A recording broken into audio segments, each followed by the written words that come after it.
I am proud to create him Prince of Wales, Tywysog Cymru, the country whose title I've been so greatly privileged to bear during so much of my life and duty. King Charles made a decision recently that no one inside Buckingham Palace was fully prepared to speak about openly, and the silence surrounding it has said more than any official statement ever could. A collection of diamond brooches, pieces that have become visually inseparable from Queen Camilla's public identity across years of carefully managed appearances, has reportedly been ordered transferred to Catherine, Princess of Wales. No press release was issued. No spokesperson offered context. The palace, as it always does when it moves something important, let the action speak entirely for itself. And for those who understand the language the monarchy uses when it wants to communicate without communicating, the message was unmistakable. To understand why this matters, you have to understand what royal jewelry actually is. It is never merely decorative. In an institution built on symbolism, on the deliberate use of visual signals to convey meaning across generations, a brooch is never just a brooch. Each piece carries the weight of every occasion on which it has been worn, every photograph in which it has appeared, every moment of national significance it has silently witnessed. Camilla's diamond brooch collection had become part of her public armor across the years of her marriage to Charles, appearing at state occasions, at solemn national ceremonies, at the carefully staged moments when the palace was quietly working to shift public opinion about who she was and what she represented.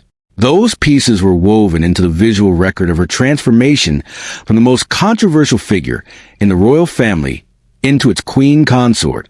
Removing them from her custody and placing them in Catherine's hands was not a household administrative adjustment.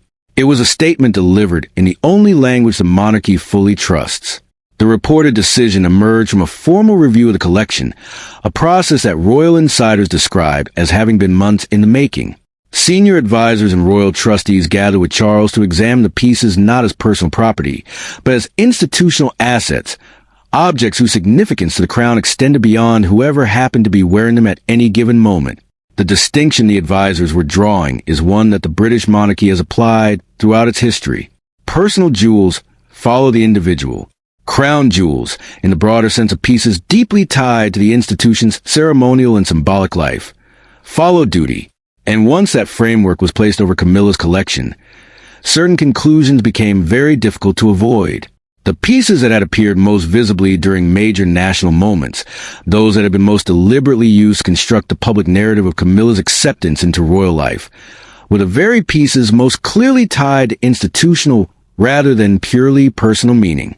Royal biographer Sally Bedell Smith, whose research into the Windsor family spans decades of deeply sourced reporting, has written extensively about how the monarchy manages a relationship between personal identity and institutional obligation. The tension is not new. Every person who enters the royal family at a senior level eventually faces the moment when the crown makes its requirements felt in ways that override personal comfort or personal preference. Charles himself spent the better part of his adult life navigating exactly that tension. What makes this particular decision remarkable is that he is now the one enforcing it rather than enduring it. And the person absorbing the weight of that enforcement is the woman he chose, fought for, and stood beside through years of public hostility. Camilla's journey to acceptance had been genuinely hard one. The years following Princess Diana's death in 1997 placed her at the center of a grief that the British public directed with particular intensity. She was not simply unpopular. She was, in many people's minds, a symbol of something that had gone wrong in a marriage the nation had invested deeply in. Royal correspondent Richard Kay, who was among Diana's closest confidants in the press, documented the depth of that hostility in his reporting across the late 1990s and early 2000s. The gradual rehabilitation that followed required patience, discipline, and the sustained protection of Charles himself.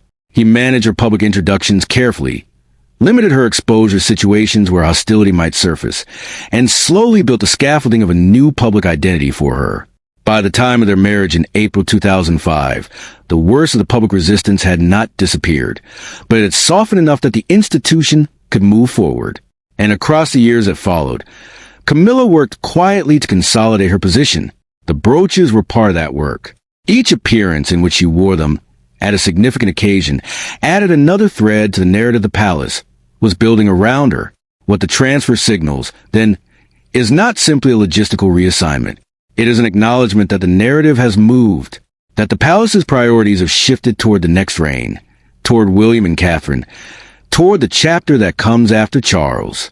And in a monarchy that communicates through symbols, the most powerful statement of that shift is the physical movement of objects from one set of hands to another. Catherine's position inside the royal family has been strengthening steadily since her marriage to William in 2011.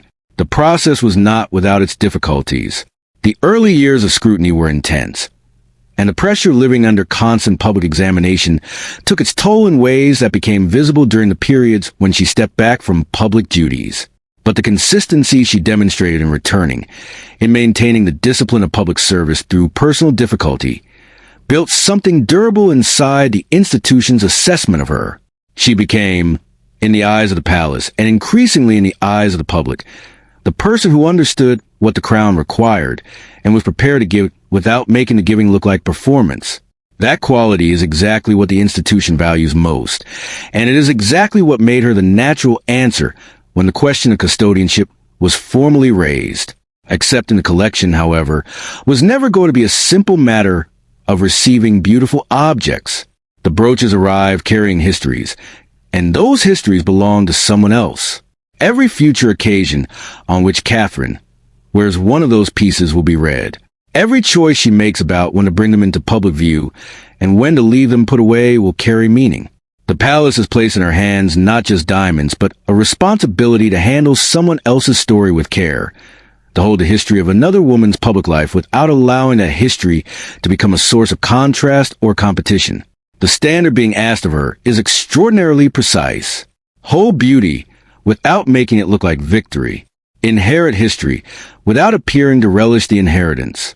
It is a demand that leaves very little margin for the kind of natural human response that most people would find impossible to suppress entirely. That the palace places demand on her at all is itself significant. Institutions do not entrust their most complicated symbolic material to people they have doubts about. The complexity of what was placed in Catherine's hands is inseparable from the trust behind the placement. Charles made that choice knowing its full weight, knowing what it would mean for Camilla, knowing that the symbolism would not be lost on anyone paying attention. He made it because the crown requires its monarch to look past the present moment, past the people currently standing beside him, and toward the shape of what the institution will need to become when this particular reign has ended. The reaction inside palace circles reportedly followed the pattern that attends every significant symbolic decision the monarchy makes. People close to Camilla registered the change before any formal communication confirmed it. The atmosphere shifted. Staff members who understood royal protocol recognized immediately what the preparation of formal documents relating to the collection meant. Alliances that had seemed stable showed their edges. In the palace, as journalists who cover it closely have repeatedly observed, formal announcements are always preceded by an atmospheric signal that those inside the household learn to read long before the outside world receives any official word. That signal moved through the corridors well ahead of any confirmation, and the conversations it generated were not comfortable ones. For those who support Camilla, the reported decision carries a specific sting. The brooches were not abstract assets. They were visible, public, recognizable. They had appeared in photographs that will remain part of the historical record of her years as queen. To have them formally reviewed and redirected is to have the institution draw a quiet but unmistakable line between the personal and the permanent, and to be told that certain things which felt personal were never entirely so. That is a painful discovery for anyone, and for a woman who worked as hard as Camilla did to earn her place inside an institution that initially resisted her at every level. It carries a particular weight, and yet the monarchy's logic, cold as it can sometimes appear, is not without its own kind of integrity. The crown does not belong to the person wearing it. It belongs to the line, the symbols that attend it, the jewelry, the ceremonies, the titles, the carefully managed public appearances. These are not personal possessions in any conventional sense. They are the institutional fabric of something that is meant to outlast every individual it touches. When Charles signed the documents and gave the instructions and convened the meeting, he was not betraying Camilla. He was fulfilling the most fundamental obligation his position places on him. The obligation to think past his own reign and toward the health of the institution. he will leave behind. Catherine walks forward now, carrying more than diamonds. She carries the knowledge of why they were moved and what that movement was saying about the monarchy's direction. She carries the responsibility to wear that knowledge lightly, to honor what the pieces have already meant while allowing them to become part of a new chapter. That is not a small thing to ask of anyone. It is, in fact, the entire job, distilled into a collection of objects small enough to hold in your hands, but heavy enough to define a reign. Camilla's name will always be woven into the history of those pieces. The years they spent as part of her public identity do not disappear because the objects have changed their location. History does not revise itself for administrative convenience. But the story those diamonds are being used to tell is continuing now in a different direction, with a different woman at the center of the frame, and the institution has made clear where it places its trust for what comes next. What this moment reveals about the monarchy is not weakness or dysfunction.